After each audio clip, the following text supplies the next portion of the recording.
Hello and welcome to Songs for the Struggling Artist, the blogcast. I am Emily and I am grateful that you are listening. So thanks for hearing me talk at you. It is a strange pleasure.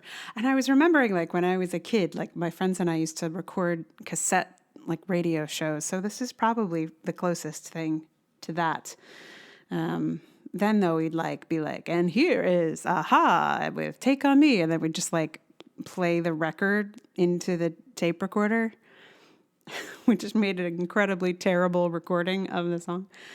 Anyway, that was very funny. I guess we probably did also get we would do like the tape to tape recording as well. We would try, but it didn't quite work as well because we couldn't like talk over the song. Anyway, that was middle school.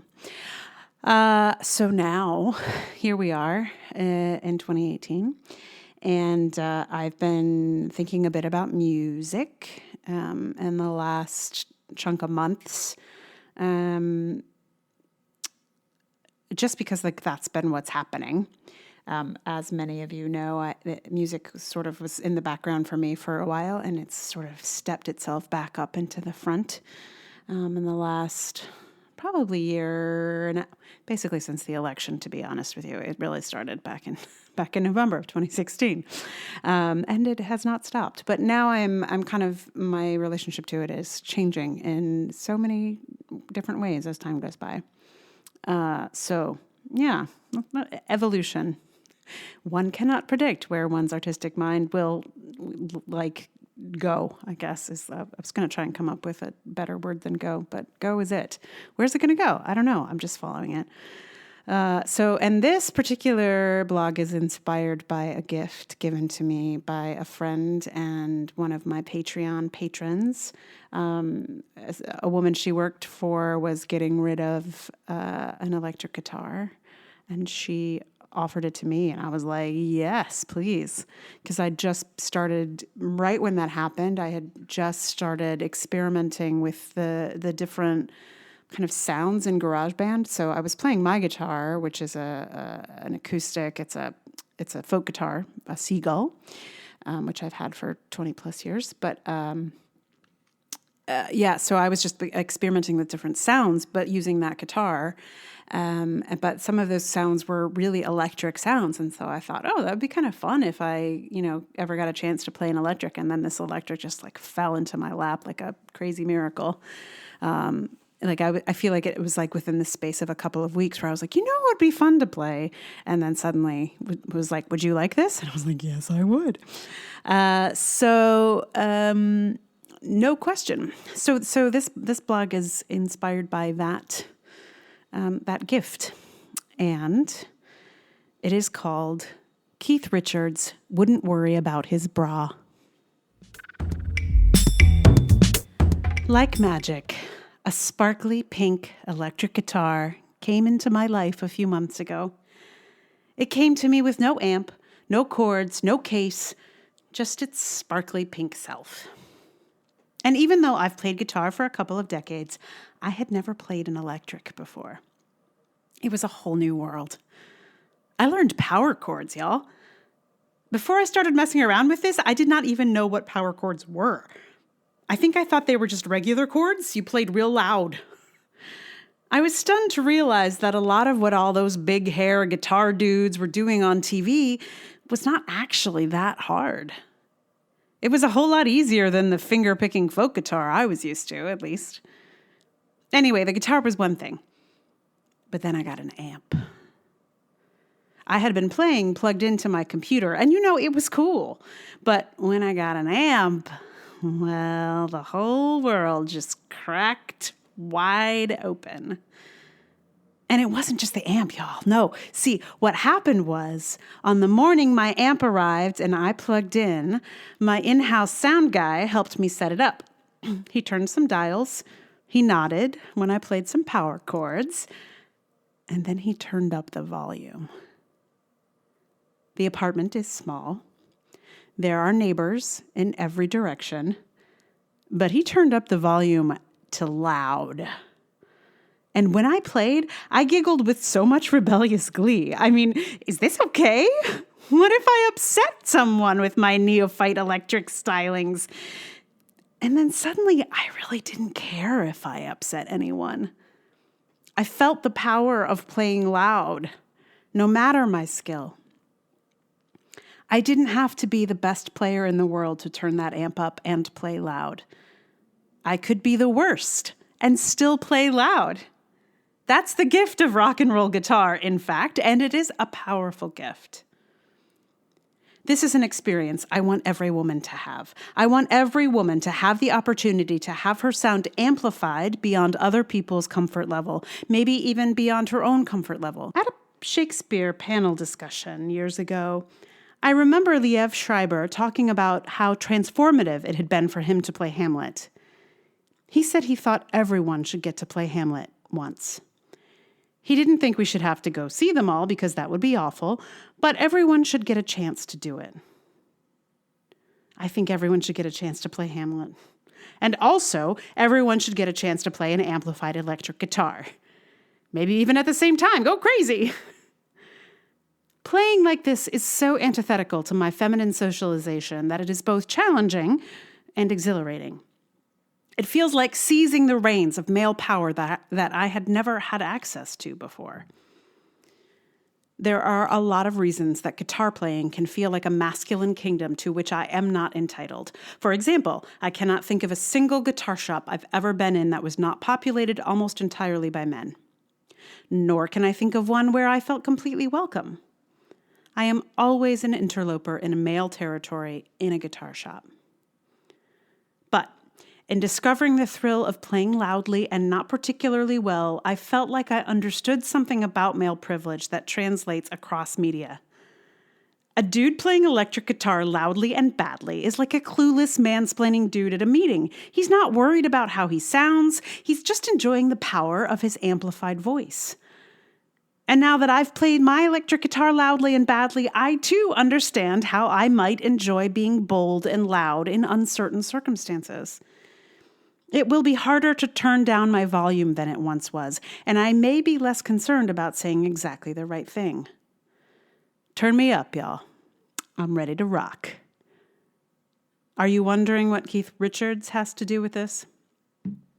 Well, the same morning I played loud for the first time, my in-house sound guy took a little video of my amp's first outing. I objected to this video when I saw it, as I was still in my pajamas, my hair was a mess, and I was not wearing a bra. And then my kick-ass supportive rock and roll sound guy asked me, would Keith Richards worry about his bra? And the answer is, of course not. Keith Richards does not care what he looks like. Most guitar rockers are similarly disinclined to style or grooming. And almost all guitar rockers are men who, of course, have no bras to worry about. That is rock and roll male privilege, man. But rather than rail about it, I'm going to turn up my amp and channel it. I might worry about my bra sometimes, but whenever possible, I want to access the loud, messy, imperfect soul of a male rocker with endless swagger and a reckless audacity. I want us all to feel that sense. May we all have the opportunity to speak Hamlet's perspicacious text and play Keith Richards' braless rock and roll lifestyle loud. One of the commenters on the blog said, actually the person who gave me the electric guitar, she was like, I'd really like to see Keith Richards try and play with breasts. And that it's actually, that's the thing. Yeah, if he, I'd like to see that too. I mean, maybe, he doesn't have to grow them, but just to see like how would a guy who's that accomplished like deal with the obstacle? I'm just curious. I thought it was a good question. That's what this blog inspired in one of my readers. So I'm going to have to just play you some power chords here at the end. There's a steep learning curve, I will say, with all of this. The folk songs I've been playing for 20 plus years, and this is all pretty new for me, the power chords. It's super fun, but it's funny. I feel less kind of carefree about recording stuff and sharing it with you and figuring out like sounds and whatnot. So it's taken me a little while to get this organized, but I have. So, wait no more. The unfortunate thing about this song that I'm going to play for you, put here at the end, is that it's not actually through my beloved amp. That is a learning curve I have yet to surmount. Being able to like record through the amp, like record the guitar through the amp into the computer. There's like a level of technical complexity that I have not yet solved. I thought I got really close, but then there was actually no sound in the recording, so that didn't fly. So this is actually direct into the computer in the old days, which is unfortunate because my amp does sound better. But I'll figure it out one day. Maybe I'll re-record. I don't know. But in the meantime, I didn't want to keep you guys waiting from hearing the sound of my electric guitar, which you've actually been hearing for several months now. It's just that now it's starting to sound a little bit more like an electric. I think I've still been playing it mostly as an acoustic. But now I feel like I'm getting closer to, I don't know, exploring what it can do in a more kind of electric sound.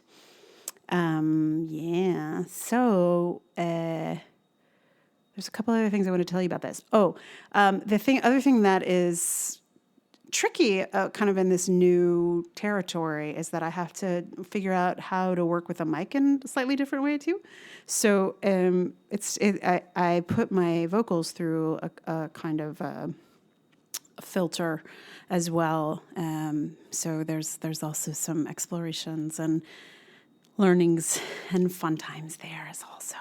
So this song is 25 or 6/4, which I have been playing with pleasure on my guitar, and it is full of power chords, bless them. So yeah, enjoy Chicago's 25 or 6/4. And I'm sure you were wondering what I have named my new guitar and my amp. You probably weren't wondering. Probably most people don't do this, but I totally named guitars and apparently amps, since this is my first one. But my guitar is named Ms. Charlotte Bronte. I call her Ms. Bronte most of the time from respect, but Ms. Charlotte Bronte, Ms. with MS, Ms. Charlotte Bronte. And the amp is called Mr. Kerr Bell. So here are Ms. Charlotte Bronte with Mr. Kerr. No, we're missing Mr. Kerr Bell, actually. But informed by what I have learned from Mr. Kerr Bell. This is Ms. Bronte on her own without Mr. Bell. And this is 25 or 6/4.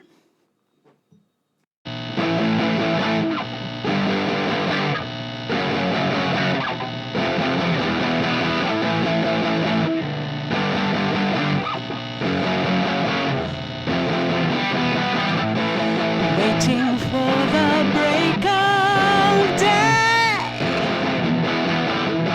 searching for something to say, dancing lights against the sky, giving up, I close my eyes, sitting cross-legged on the floor. 25 or 6/4.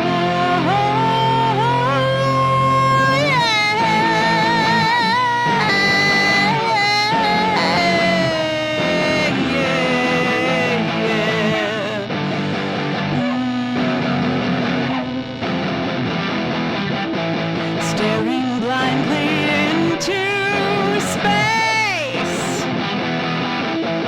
getting up to splash my face, wanting just to stay away, wondering how much I can take. Should I try to do some more? 25 or 6/4. Yeah.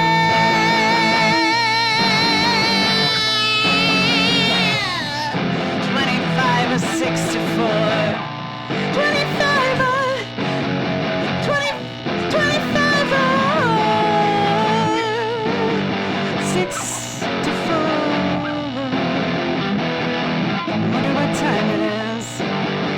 Is it? I don't. Feeling like I ought to sleep.